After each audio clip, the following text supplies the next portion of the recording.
يا صباح الورد والفل والياسمين على عيون اغلى متابعين. ازيكم حبايبي؟ اخباركم؟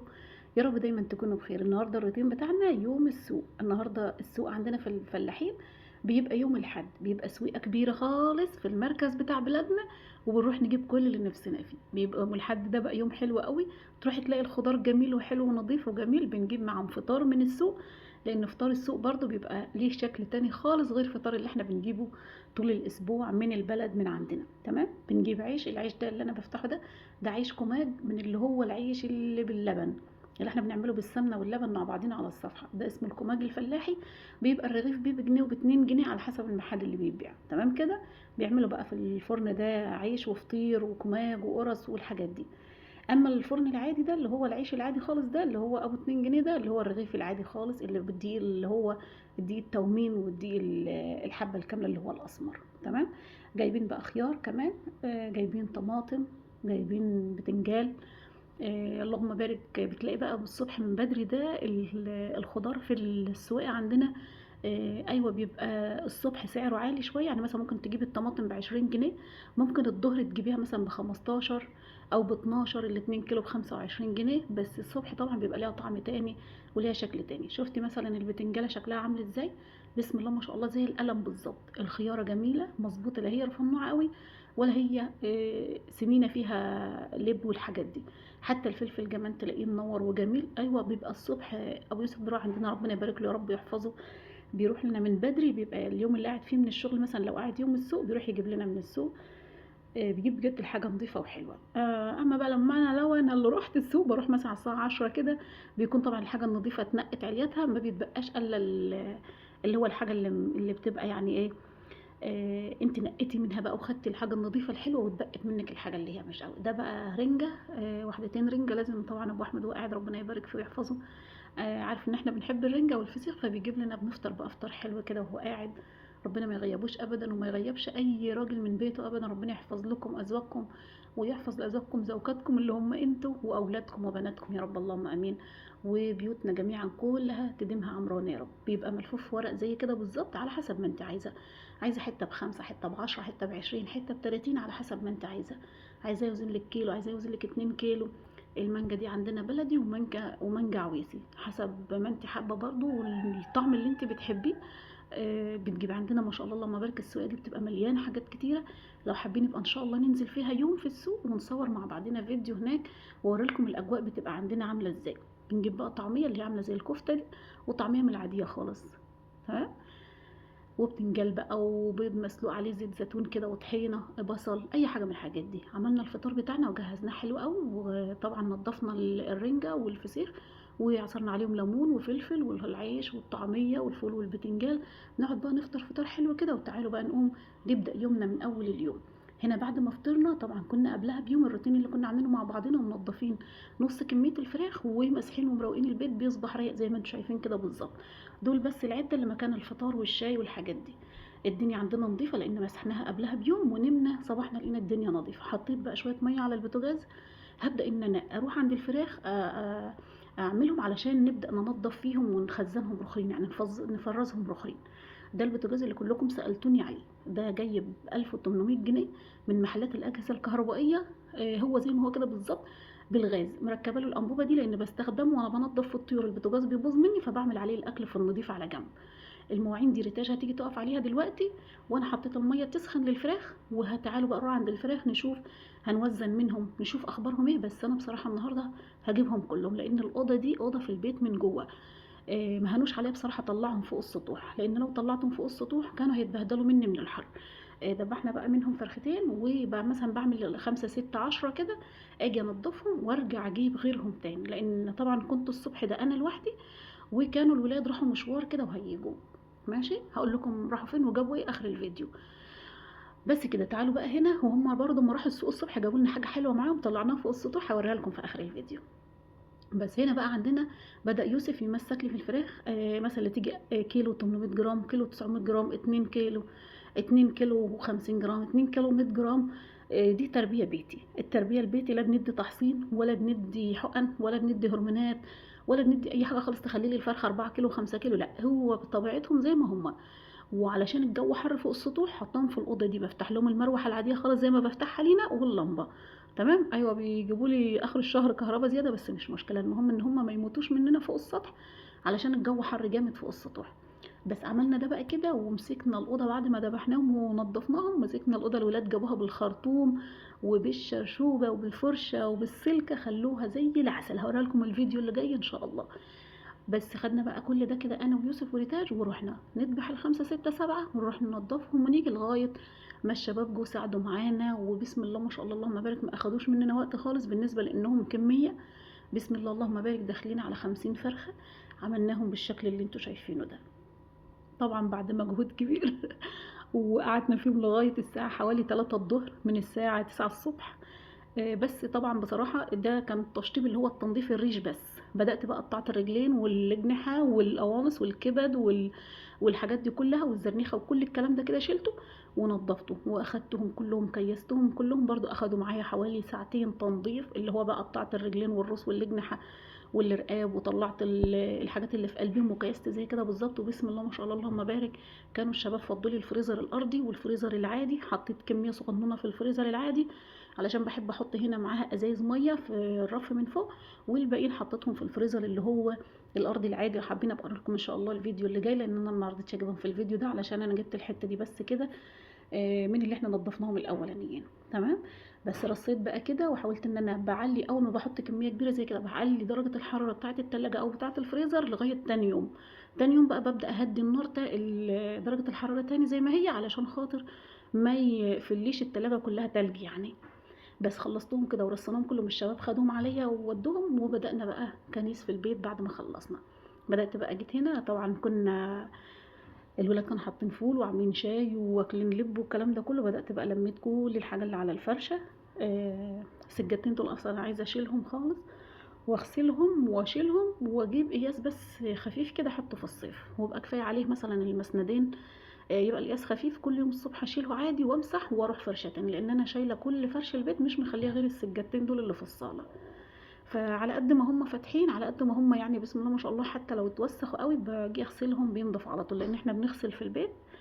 ما بنروحش خالص مغاسل يعني، ما بوديش فرش المغسل. الحمد لله ربنا يديهم الصحه الشباب بيساعدونا. و يعني انا حابه ان انا اشيلهم ما اخليش حاجه خالص غير مسندين بس، وابدا ان انا على الحصيره العاديه خالص القياس اللي هو العادي خالص بتاع زمان ده اللي كنا بنفرشه زمان في الصيف ده، لان الجو حر بجد قوي يعني. فتحنا بقى الشاشه بتاعتنا على القران، ربنا يجعل بيوتكم كلها عامره بذكر الله بذكر الله كده وبالصلاه على الحبيب صلى الله عليه وسلم.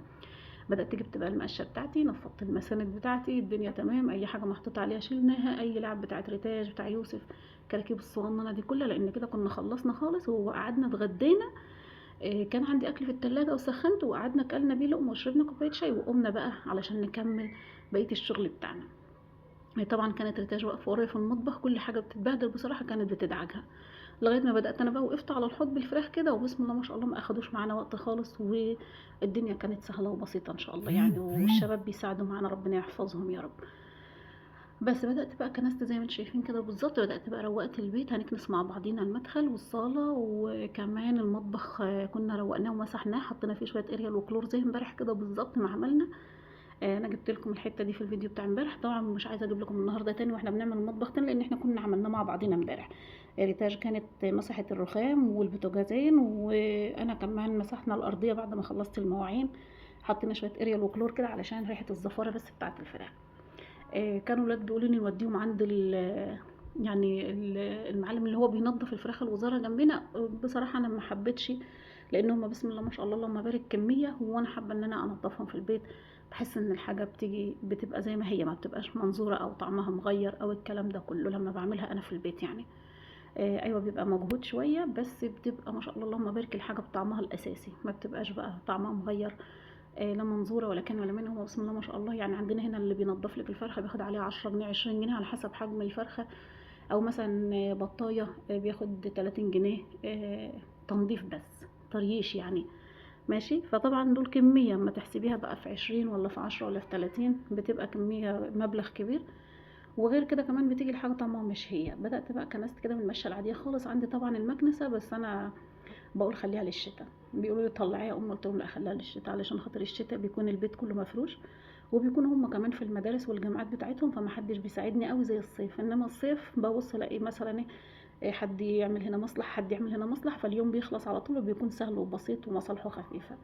فعشان كده انا عايزة اوفرها. وكمان الحر بقى، الجو الحر بيبوظ مننا المراوح المكانس. لان الموتور بتاعها بيسخن على طول، يعتبر مش زي المقشه العاديه دي. انما المقشه العاديه دي اهي بتشتغل معايا، وهو الفرش ما شاء الله اللهم بارك نظيف، يعني مش مبهدل ولا حاجه. بس انا ان شاء الله باذن الله هشيله، وهجيب قياس زي ما بقول لكم كده بالظبط، حصيره كبيره يعني، واحطها واحط عليها مسندين على القد، بحيث ان انا كل يوم الصبح وانا بكنس كده ورا، بدل ما اقعد اكنس فيها هي، اشيلها انفضها واتكها تكتين حلوين كده واديها تنفيضه حلوه، واروح شايلاها هي والمساند، واروح كانسه ومسحه مرطبه المكان كده، وبعد كده اروح فرشاها تفضل بقى نظيفه لتاني يوم في نفس الميعاد. عندنا الولاد ربنا يحفظهم يا رب، يعني هم مش صغيرين يبهدلوا بقى يعني وكده، ربنا يحفظهم. بس خدت بقى الصاله بتاعتي دي كلها ما شاء الله اللهم بارك، هي 3.5 في 6، 3.5 في 6. فبسم الله ما شاء الله كبيرة، يعني واخدة الخمس مساند دول، ومكان الباب اللي انا واقفة عنده ده كده ده المتر السادس. بالعرض الناحية التانية واخدة 3 مساند ومسند صغير 60 سنتي، فهي 3.5 في 6. تمام. دي بقى احنا هنا في الفلاحين هنا بنحاول ان احنا نعمل الصالة حجمها كبير او مساحتها كبيرة.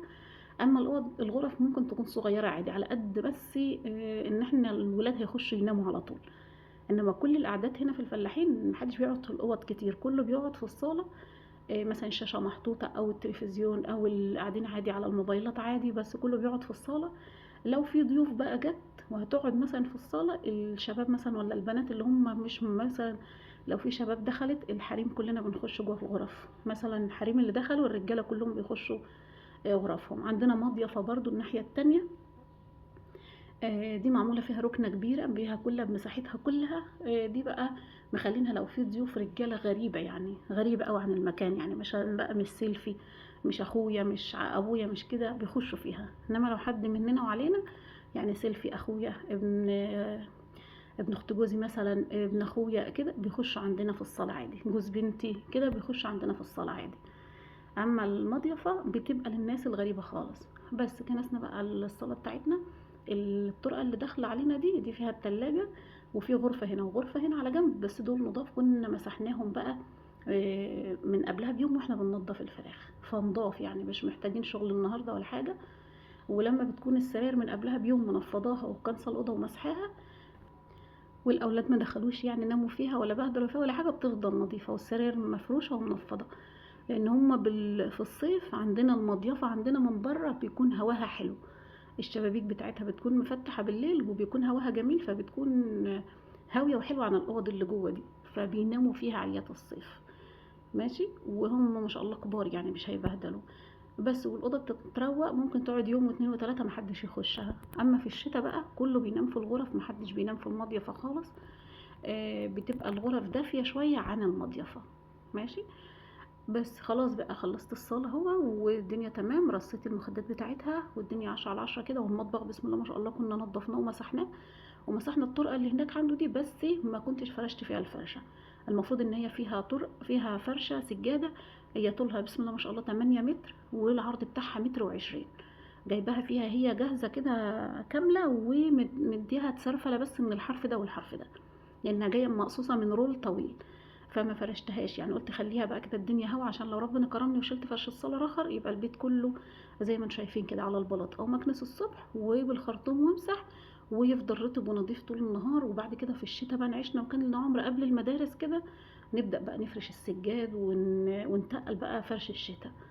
فانتوا قولوا لي برضه ايه رايكم، اخليهم مفروشين زي ما هم للضيوف اللي بتخش علينا، لان هي دي قعدتنا كلها لو اي حد دخل، ولا اجيب حصيره كبيره خالص اللي هي مثلا 3 في 5 دي اللي هي الكبيرة دي، بس دي ما شاء الله داخلة على سعرها هيعدي 1500 باين، ولا 1200 1300 في الحدود دي.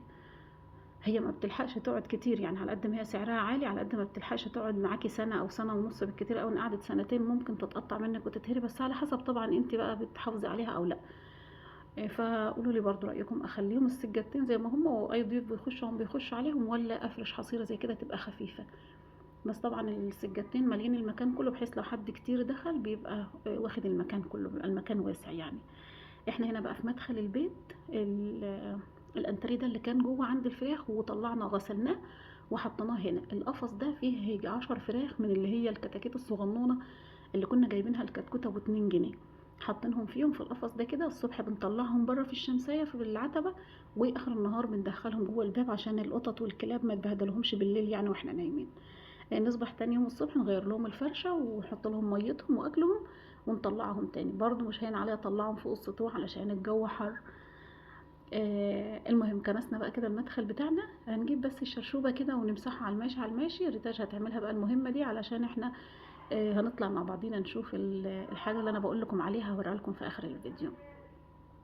دي بقى عتبة الشارع، واحنا عندنا في الشارع خالص الحتة مبهدلة قوي قدام الباب.